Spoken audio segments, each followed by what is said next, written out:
আসসালামু আলাইকুম ওরহমতুল্লাহি ওবরাকাতুহ। আলহামদুলিল্লাহ ওয়াসসালাতু ওয়াসসালামু আলা রাসূলিল্লাহ ওয়া আলা আলিহি ওয়া আসহাবিহি আজমাইন, আম্মা বা'দ। কাছে দূরে, দেশে কিংবা প্রবাসে যারা এখন এই মুহূর্তে আমার সাথে যুক্ত হয়েছেন এবং পরবর্তীতে যাহারা যুক্ত হবেন, আপনাদের সকলকে আমার পক্ষ থেকে আন্তরিক শুভেচ্ছা এবং মোবারকবাদ। প্রিয় শ্রোতী, দীর্ঘদিন পর আপনাদের সম্মুখে আমি আবার আমাদের পূর্বের একটি ধারাবাহিক বিষয় আলোচনা করার জন্য এসেছি। আমাদের পূর্বের যে ধারাবাহিক বিষয়টি আমরা আলোচনা করেছিলাম সেটি হলো কিয়ামতের আলামত সমূহ। এই কিয়ামতের আলামত সমূহ নিয়ে আমরা পূর্বে আল্লাহর রহমতে ৬০টি পর্ব আমরা আলোচনা করেছি, ৬০টি আলামত নিয়ে আমরা আলোচনা করেছি। ইনশাআল্লাহ আজকে থেকে আমরা আবার পুনরায় চেষ্টা করব ধারাবাহিকভাবে আরো অসংখ্য আলামত আছে সেগুলো আমরা আলোচনা করার জন্য। সে ধারাবাহিকতায় আজকে আমরা কিয়ামতের যে আলামতটি আমরা আলোচনা করব সেটা হলো নির্বোধ লোকদের নেতৃত্ব। আজকের কিয়ামতের আলামতের ৬১ নম্বর পর্ব। ৬১ নং আলামতের মধ্যে যে আলামতটি আমরা আজকে আলোচনা করব সেটা হলো নির্বোধ লোকদের নেতৃত্ব। এই প্রসঙ্গে আমরা একটি হাদিস দেখব। হাদিসটি মুসনাদে আহমদের ১৪,৪৮১ নম্বর হাদিস। হাদিসে আল্লাহ রাসূল সাল্লাল্লাহু আলাইহি সাল্লাম থেকে ইরশাদ করা হয়েছে, রাসূল সাল্লাল্লাহু আলাইহি সাল্লাম ইরশাদ করেছেন যে কিয়ামতের আগে নির্বোধ ব্যক্তিদের হাতে জাতির নেতৃত্ব চলে যাবে। যাহারা নির্বোধ তাদের হাতে জাতির নেতৃত্ব চলে যাবে, আর তারা কোরআন সুন্নাহের দিক নির্দেশনা মানবে না। কোরআন সুন্নাহের কোনো দিক নির্দেশনা তারা কি করবে না? মানবে না। মুসনাদে আহমদের যে ১৪,৪৮১ নম্বর যে হাদিস যে বলেছিলাম সেটা হলো হযরত জাবের ইবনে আব্দুল্লাহ রাদিয়াল্লাহু তাআলা আনহু থেকে বর্ণিত। একবার কাব ইবনে উজরা রাদিয়াল্লাহু তাআলা আনহুকে উদ্দেশ্য করে রাসূলুল্লাহ সাল্লাল্লাহু আলাইহি সাল্লাম বললেন যে নির্বোধ ব্যক্তিদের নেতৃত্ব থেকে আল্লাহ তাআলা তোমাকে বাঁচিয়ে রাখুন। তখন রাসূল সাল্লাল্লাহু আলাইহি সাল্লামকে জিজ্ঞাসা করা হলো যে নির্বোধের নেতৃত্ব কি? ইয়া রাসূলুল্লাহ, আপনি যে বললেন যে নির্বোধ ব্যক্তিদের নেতৃত্ব থেকে আল্লাহ তাআলা তোমাকে বাঁচিয়ে রাখুন, তখন বলা হলো যে জিজ্ঞাসা করা হলো যে আল্লাহ রাসূল, নির্বোধের নেতৃত্ব কি? তখন এর উত্তরে রাসূল সাল্লাল্লাহু আলাইহি সাল্লাম বললেন, আমার পর এমন সব নেতাদের আগমন ঘটবে যারা আমার আদর্শকে মেনে চলবে না। নবীজির পর এমন সব নেতাদের আগমন ঘটবে যাহারা নবীজির আদর্শকে কি করবে না? মেনে চলবে না। আমার নিয়ম নীতির অনুসরণ করবে না, নবীজির নিয়ম নীতির অনুসরণ করবে না, এবং তারা অনেক মিথ্যা কথা বলবে। তারা অনেক কি করবে? মিথ্যা কথা বলবে। আর যারা তাদের মিথ্যা সমূহকে সত্য বলে প্রত্যয়ন করবে এবং তাদের অন্যায়ের সহযোগী হবে, এবং ওই যে নেতা মিথ্যা কথা বলবে, নবীজিকে অনুসরণ করবে না, এবং ওই নেতার পক্ষে যাহারা যাহারা নেতার পক্ষে সত্য বলে প্রত্যয়ন করবে এবং তাদের অন্যায়ের সহযোগী হবে, তারা আমার উম্মতের অন্তর্ভুক্ত নয়। নবীজি স্পষ্ট বলে দিয়েছেন। আর নবীজি আরো বলেছেন, আমি তাদের থেকে দায়মুক্ত, তাদের থেকে আমি দায়মুক্ত।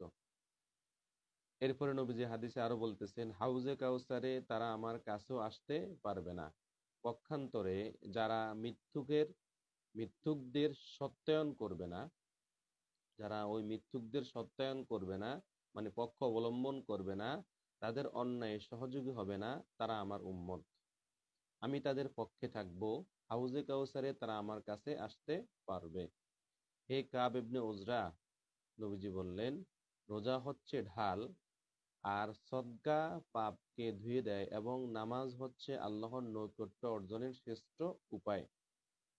হে কাব ইবনে উজরা, অবৈধ পথে উপার্জিত খাবারের মাধ্যমে যে গোশত শরীরে তৈরি হয় তা কখনো জান্নাতে প্রবেশ করবে না, বরং জাহান্নামের আগুনই তার জন্য অধিক উপযুক্ত।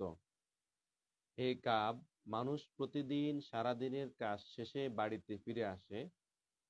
কেউ নিজেকে বিক্রি করে দিয়ে আসে, আবার কেউ নিজেকে জাহান্নাম থেকে মুক্ত করে আসে। মুসনাদে আহমদ, হাদিস নাম্বার 14,481 নম্বর হাদিস। আমরা এই প্রসঙ্গে আরো একটি হাদিস দেখব। অন্য একটি হাদিসে রাসূল সাল্লাল্লাহু আলাইহি সাল্লাম ইরশাদ করেছেন যে যতক্ষণ না প্রত্যেক জাতিকে তাদের মুনাফিকরা নেতৃত্ব দেবে, যতক্ষণ না প্রত্যেক জাতিকে তাদের মুনাফিকরা নেতৃত্ব দিবে, ততক্ষণ পর্যন্ত কিয়ামত সংঘটিত হবে না।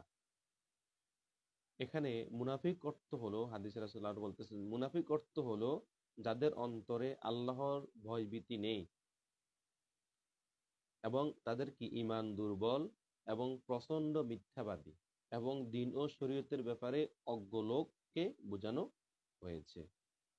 তার মানে স্পষ্ট প্রমাণ হয়ে গেল যে যাহারা দ্বীনের ব্যাপারে অজ্ঞ, যাহাদের ঈমান দুর্বল, প্রচন্ড মিথ্যাবাদী, ওই সমস্ত ব্যক্তিরা কি করবে?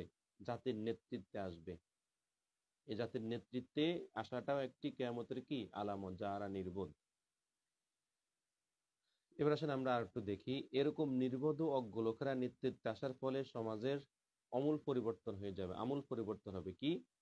মিথ্যুককে সত্যবাদী বলা হবে। যে ব্যক্তি অহরহ মিথ্যা বলে, ওই নেতৃত্বের কারণে মিথ্যাবাদীকে কি বলা হবে?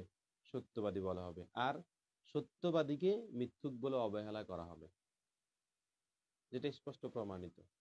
এরপর আরো বলা হয়েছে, বিশ্বাসঘাতককে বিশ্বস্ত, যে ব্যক্তি বিশ্বাসঘাতকতা করে তাকে বিশ্বস্ত বলা হবে, আর যে ব্যক্তি বিশ্বস্ত তাকে বলা হবে বিশ্বাসঘাতক, তাকে বিশ্বাসঘাতক বলা হবে। আর জ্ঞানীদের মুখ বন্ধ করে মূর্খরা কথা বলবে। যাহারা জ্ঞানী তাদেরকে কোনো কথা বলার সুযোগ দেবে না, ওই মূর্খরাই কি বলবে? কথা বলবে। যাহারা জাতির নেতৃত্ব দিবে, নির্বোধরা, তারাই কি করবে? কথা বলবে। এ প্রসঙ্গে ইমাম শাবি রহমতুল্লাহ আলাইহি মুস্তাদরাক হাকিম থেকে একটি হাদিস বর্ণনা করেছেন। ইমাম শাবি রহমতুল্লাহ আলাইহি বলেন যে কিয়ামতের আগে প্রকৃত জ্ঞান হয়ে যাবে মূর্খতা। কিয়ামতের আগে প্রকৃত জ্ঞান হয়ে যাবে মূর্খতা, আর মূর্খতা হয়ে যাবে প্রকৃত জ্ঞান। এভাবে সমাজের প্রেক্ষাপট পাল্টে যাবে। তো এই প্রসঙ্গে মুস্তাদরাক হাকিমের একটি হাদিস দেখব। হযরত আব্দুল্লাহ ইবনে আমর রাদিয়াল্লাহু তাআলা আনহু থেকে বর্ণিত, আন আব্দুল্লাহ ইবনে আমরিন আন্নান নবী সাল্লাল্লাহু আলাইহি ওয়াসাল্লাম ক্বালা, হযরত আব্দুল্লাহ ইবনে আমর রাদিয়াল্লাহু তাআলা থেকে বর্ণিত, রাসূলুল্লাহ সাল্লাল্লাহু আলাইহি ওয়াসাল্লাম ইরশাদ করেছেন, ইন্না মিন আশরাতিস সাআতি আন ইউদআল আখিয়ারু ওয়া ইরফাআল আশরারু। যে রাসূল সাল্লাল্লাহু আলাইহি ওয়াসাল্লাম বলেছেন, ইন্না মিন আশরাতিস সাআতি, কিয়ামত নিকটবর্তী হবার অন্যতম নিদর্শন হলো আন ইউদআল আখিয়ারু ওয়া ইরফাআল আশরারু, উৎকৃষ্টদের অবহেলা করা হবে। উৎকৃষ্টদের অবহেলা করা হবে এবং নিকৃষ্টদের মর্যাদা দেওয়া হবে। এটা হলো কিয়ামত নিকটবর্তী হওয়ার অন্যতম একটি নিদর্শন। প্রিয় শ্রোতা, আমরা আজকে এখানে শেষ করব। আমরা দেখলাম কিয়ামতের একটি আলামত হলো যে যাহারা নির্বোধ, মিথ্যুক, যাহারা মিথ্যাবাদী, রাসূল সাল্লাল্লাহু আলাইহি ওয়াসাল্লামের আইন মেনে চলে না, নিয়ম অনুসারে চলে না, যাহারা মূর্খ, তাহারাই সমাজে কি করবে? নেতৃত্ব দেবে। এটা হলো কিয়ামতের একটি আলামত, যেটা আমরা সমাজে এখন দেখতে পাই। যেটা আমরা কি সমাজে এখন কি দেখতে পাই, এটা প্রমাণিত। এখন বর্তমান সমাজে এটাই দেখতে পাচ্ছি। যাহারা মূর্খ, যাহাদের শরীয়তের কোনো জ্ঞান নাই, যাহারা অহরহ মিথ্যা কথা বলে, যাহারা অহরহ মিথ্যা কথা বলে মানুষদেরকে মিথ্যা প্রতিশ্রুতি দেয়, তারাই আজকে সমাজের নেতৃত্ব দিচ্ছে। এটা রাসূলের হাদিস থেকে প্রমাণিত। এটা কিয়ামতের একটি আলামত।